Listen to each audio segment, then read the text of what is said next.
Gallstones are hardened deposits of digestive fluid that can form in your gallbladder. Your gallbladder is a small, pear-shaped organ on the right side of your abdomen, just beneath your liver. The gallbladder holds a digestive fluid called bile that's released into your small intestine. Gallstones range in size from as small as a grain of sand to as large as a golf ball. Some people develop just one gallstone, while others develop many gallstones at the same time. Welcome to today's episode of Health and Flavour. My name is Joanna Mambia.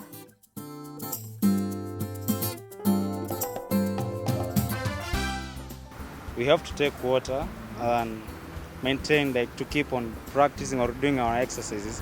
I will add some water. Let me just tell you what I want to do. I want milk. I want to milk it.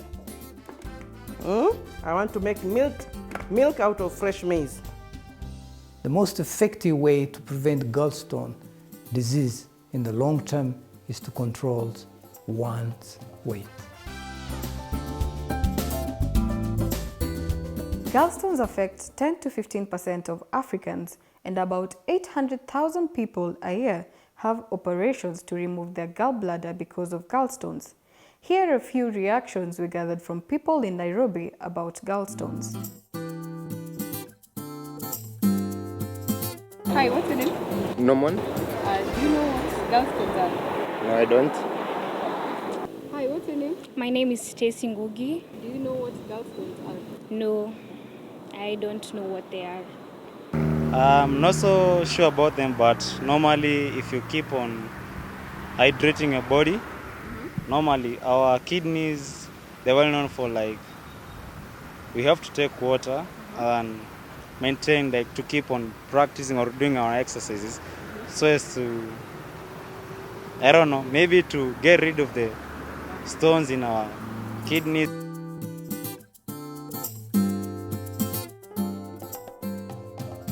The gallbladder is a sensitive organ, and maintaining a healthy diet full of nutrient-dense foods helps keep it in perfect health. Certain foods can protect and promote a healthy gallbladder, while others increase the likelihood of problems like inflammation or gallstones. If your gallbladder isn't kept in good health, it may need to be removed. So eating a gallbladder healthy diet is essential. Our nutritionist, Hesperance Deodate, will take us through natural foods that we can include in our meals to ensure we have a healthy gallbladder. If your liver excretes more cholesterol than your bile can dissolve, because now the chemical in bile is not as strong as the amount of cholesterol that is being produced from the liver, then there will be crystal-like stones, and yes, there will be a problem there. Another problem, your bile contains too much bilirubin. Now, what is this bilirubin? The bilirubin are some chemical compounds that are formed when your body is breaking down red blood cells. Yes, sometimes the red blood cells need to be broken. What if they are old? They have to be destroyed and be taken out of the system. They are not just being taken away like that. When they are being broken down so that they are coming out like waste material, then the formation of this chemical compound bilirubin appear. Now, that one, too much of it may cause stones. Now, there are certain conditions in the liver which might cause this too much bilirubin to happen. For example, like liver cirrhosis, when there is scar in the tissues of the liver, or probably the liver has been infected, and sometimes just blood disorders, then there might be this too much excess bilirubin, and when it is in excess, then it means some gallstones formation will occur. There is yet another reason. Another reason of these stones could mean your gallbladder does not empty correctly. Let us go back to our tube. Let us go back to our tube. Remember, this is like a gallbladder here. Now this is a tube. Now, is it emptying correctly? Is this one? When it is being released, when the signal has been given, now from the gallbladder to release it, is it releasing it? Is it just moving swiftly? Or is it too much concentrated? You see, sometimes this can be too much concentrated and the movement is slurred. Now, when this happens, then it means there could be some stones. But there is another reason also which might cause the emptying not to be smooth or frequent. The frequency of the emptying of this bile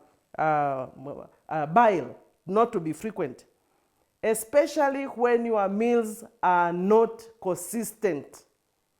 You are eating in the morning and you've forgotten about probably food. This time you are eating at 3 in the afternoon, and another time you don't eat at all. You eat probably tomorrow you'll eat at 11. So you are not consistent. You are confusing some orders. You are confusing those orders because you see this, your body needs consistency. It needs regular meal times. It needs regular sleeping times. It just needs to be constant. So when you have these meals at the time that you want, sometimes the frequency is not consistent. Now there are risk factors. This may increase gallstone formation if you are female. If you are female, you know the way we do our things, then they cause us to release bile. When that bile is released, we release more bile than men. And so, yes, there is a problem. Are you above 40? Are you 40 or above? That is another risk factor that might cause this gallstones formation. There is something here. I must be very conscious, but I have to mention it. Birth control pills. Are you using them? Did you check the side effects? Some of those side effects might be gallstones formation. Because they are hormones, and hormones interfere with the hormones inside. Another reason could be hormone replacement therapy. Any interference, remember, this is a strange hormone, all right? A strange hormone, now you are taking to the body, you want it to get used to the normal formation of everything. Definitely, it will interfere with some processes. And menopause, again, is another risk factor. Being overweight, being inactive, pregnancy, or eating high-fat diet. Another risk factor could be a high cholesterol diet. Are you diabetic? Sometimes you want to lose weight, and then we just take concoctions, and then we lose weight from this point to that point. Pew! No, the body does not want that. Definitely. That will interrupt a lot of processes in the body. You just have to notice. You see, you want to do something, let your body know that you want to do something. So take it, let it gradually, let it also adjust. So when there is no adjustment between your mind and your action and the processes in the body, then some gallstones may form. Okay? Some medication also. Another risk factor could be liver disease. Low fiber diet, refined foods, sugary foods, and fatty foods. A big problem to your liver, a big problem again in the formation of gallstones. My dear, fried foods, take fat as it is in form of seeds. Refine it yourself, process it yourself. Do not wait for it to be processed and then you process it again when you are cooking. No, the body does not need that kind of fat. It needs seeds. Seeds. The almonds have enough fat and the fat that is needed in the body. We have walnuts. Actually, even when you eat it, you feel that you are eating something. You feel it. You feel it. So the body wants it in this way. The biochemistry of this walnut and the receptor cells in a manner that it is needed are agreeing. But now when you cook this one, you are spoiling. You could be breaking the hands of the receptor cells. And so they are not agreeing. Being it flax seeds or chia seeds or simsim, take them raw. Now there might be complications. And the complication number one of gallstones is inflammation of the gallbladder. When it is inflamed, yes, it can cause severe pain and fever. Another complication is blockage. Remember, the stone was coming out from this gallbladder. It was moving down through the duct, and then in the middle, it is standing, because you see, we have said that it is varying from the grain of a sand to that small golf ball. And then it is blocking somewhere here. So when it is blocking, then it can lead to inflammation of pancreas, and this can cause a great problem. Now, there might be, again, another problem. Now, what if there's a duct from the pancreas? There is a pancreatic duct that is emptying from the pancreas, now going to the gallbladder. When that one again is blocked, then there could be a problem, okay? Now, you may see signs of jaundice when the bile, when that organ has been infected. Again, another complication could be gallbladder cancer. It is not very common, but yes, there could be a likelihood of that gallbladder cancer. How do we prevent it? How do we prevent gallstones? Number one, try to stick to your meal schedule. Consistency. Try to stick with your sleeping time. But in this way, and for the sake of this, our topic today, try to stick to your meal schedule. Lose weight slowly and maintain a healthy weight. How do you prevent it again? Avoid high cholesterol diet, avoid food high in sugar and fats, exercise regularly. Fried foods are difficult to break down. My dear, if you are able to do something, do this. Natural remedies. There are natural remedies that can assist you to prevent yourself and also to remove them. And especially if they are not symptomatic. If they do not have any symptoms, but you know that they are there, you try the following, because if they are there and there is an infection, make sure that you see your doctor, make sure that you do what you're supposed to do. But if they are not symptomatic, and if these ones are there, then you can try the following. This is apple cider, this one. Take it with warm water. Take 2 spoons, like these ones. Take 2 spoons. Add some water, okay? After you have done so, make sure that you take it twice in a day. You can take it in the morning, and you take it in the evening, just like this. This is warm water, and then mix it with your cold water. This is number 1. And then I want you to go through a certain diet that I'll describe it for you. For 7 days. For 7 days. I said 7 days. Be it Sunday up to Saturday, try the following. If you are not in pain and you have realized that the stones are there, this is what you can do. Make sure that you have, in the morning, take your liquid. And then, a little bit much later, take any of the citrus, any of the citrus. You can take them as a meal, that is for your breakfast. But in the afternoon, take a bowl of salad, like this one. You can use some olive oil. And then, what you can do as well, take it with any legumes, only legumes, boiled.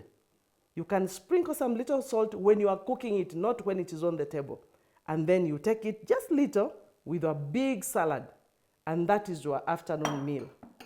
And then in the evening, this is what you can do. Come with me. Before me, I have raw maize. See how I'm going to play with the raw maize. Raw. It is green maize. Did I say raw maize? Yes, green maize. Do like this. I'm just going to put it in the blender like this. I want something out of it. And I want it raw. Okay? I will add some water. Let me just tell you what I want to do. I want milk. I want to milk it. I want to make milk out of fresh maize. If you had coconut, you will have thrown some coconut there.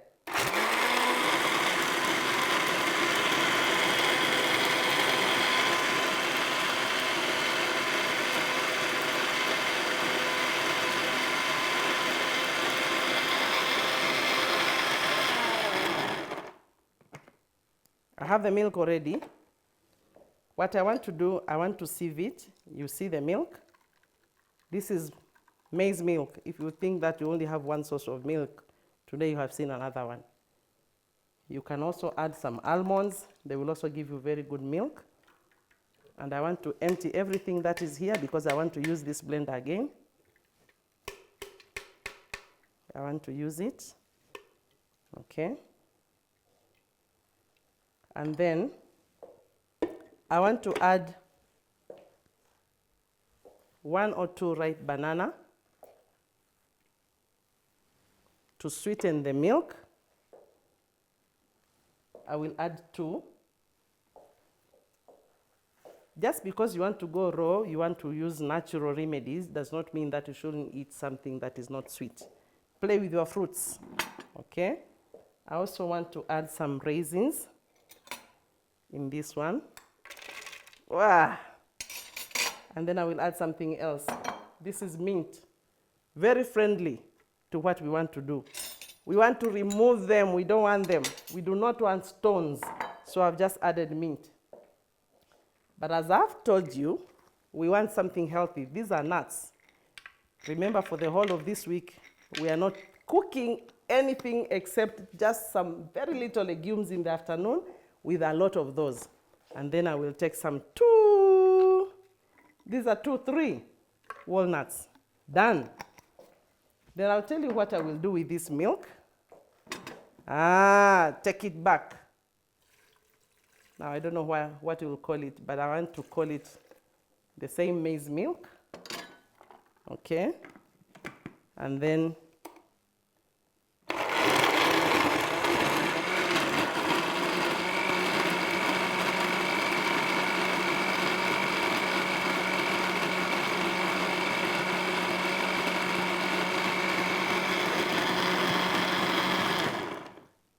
you know what? When it comes to stones, we have what we call turmeric. In this stage now, add some little turmeric. This is your evening meal, okay? You want to make something good for your evening meal. See the color, see everything.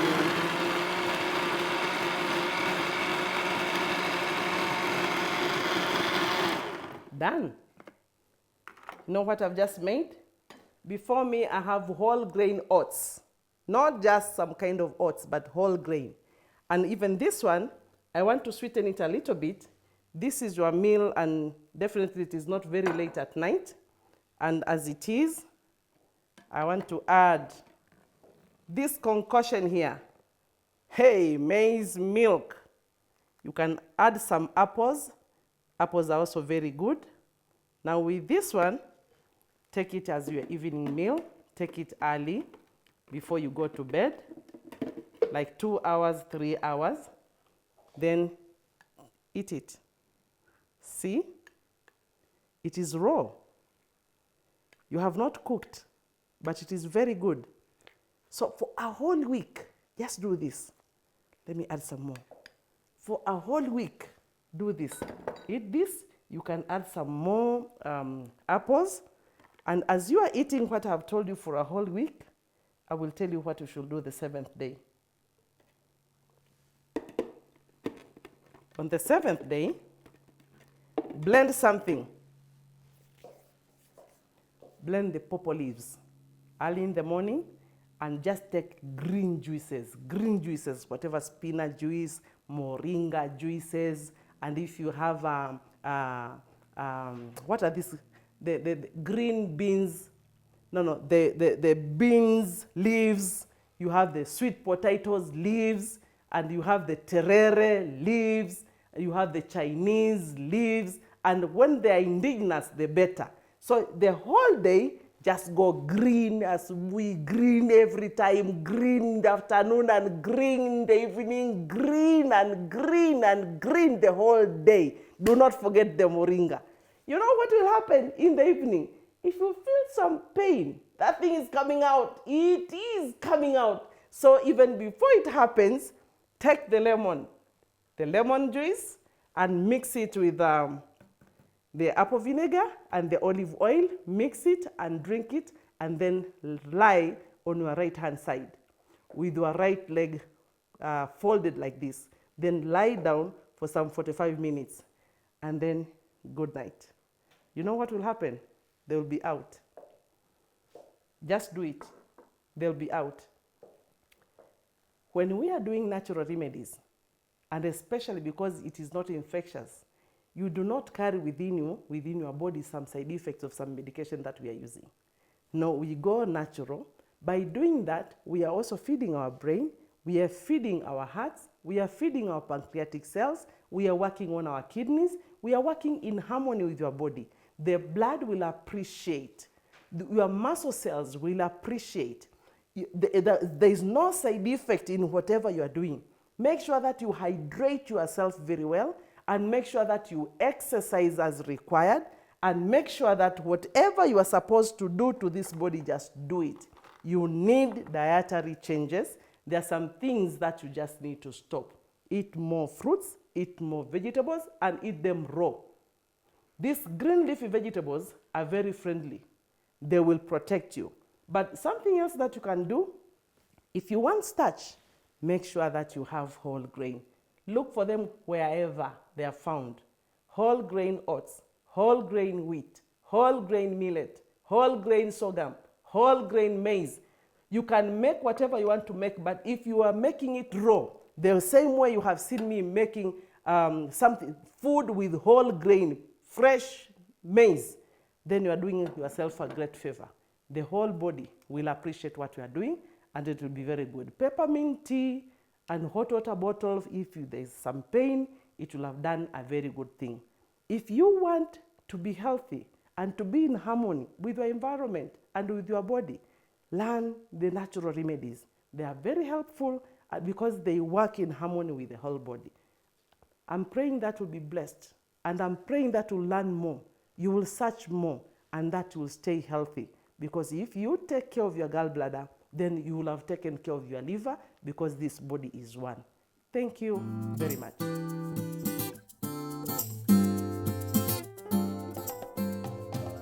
If you have silent gallstones, stones that are not symptomatic, continue with your regular exercise routine.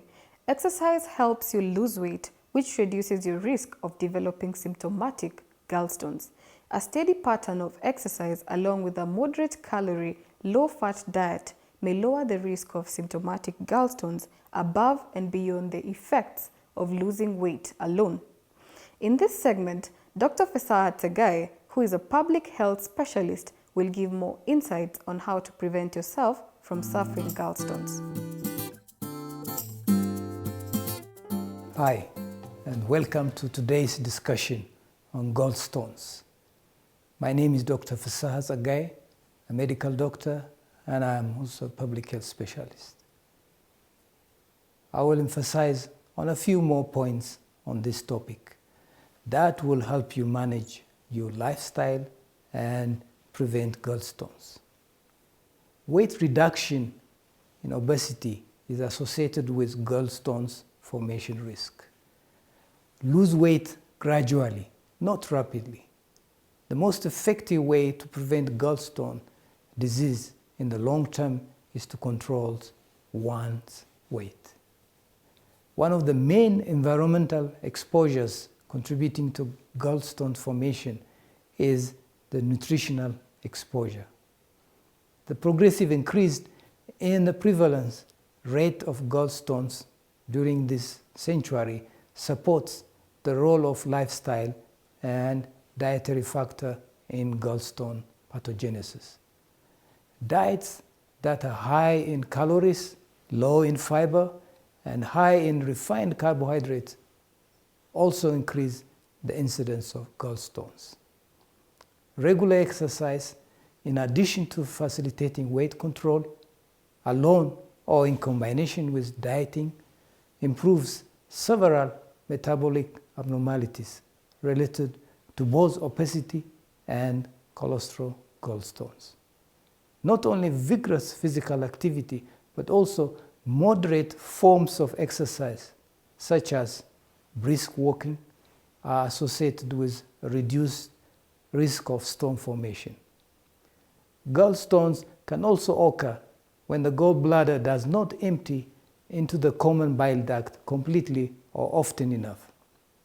Women are twice as likely as men to develop gallstone because of excessive estrogen from pregnancy, hormone replacement therapy, and birth control pills may increase cholesterol levels and decrease gallbladder movement, which can facilitate gallstones.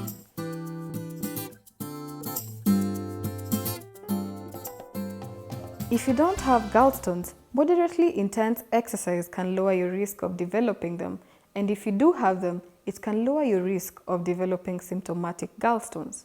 Research reported that European Journal of Gastroenterology and Hepatology found that those who engaged in a high level of physical activity had a 70% decreased risk of developing symptomatic gallstones after 5 years.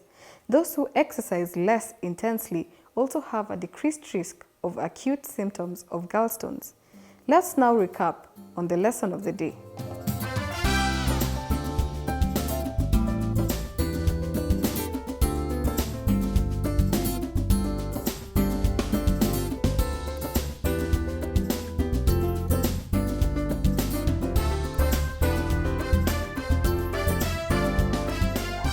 To try to prevent gallstones, lose weight slowly and avoid crash diets and fasting. A reasonable weight loss goal is 1 to 2 pounds per week. If you're overweight or obese, you should try to lose weight since obesity also is a risk factor for developing gallstones. Eat a balanced diet that is not high in fat or cholesterol and try to exercise each day. Don't skip meals as this may cause gallstones if you are susceptible. Join us next time for another informative episode on a different lifestyle disease. I have been your host, Joanna Mambia.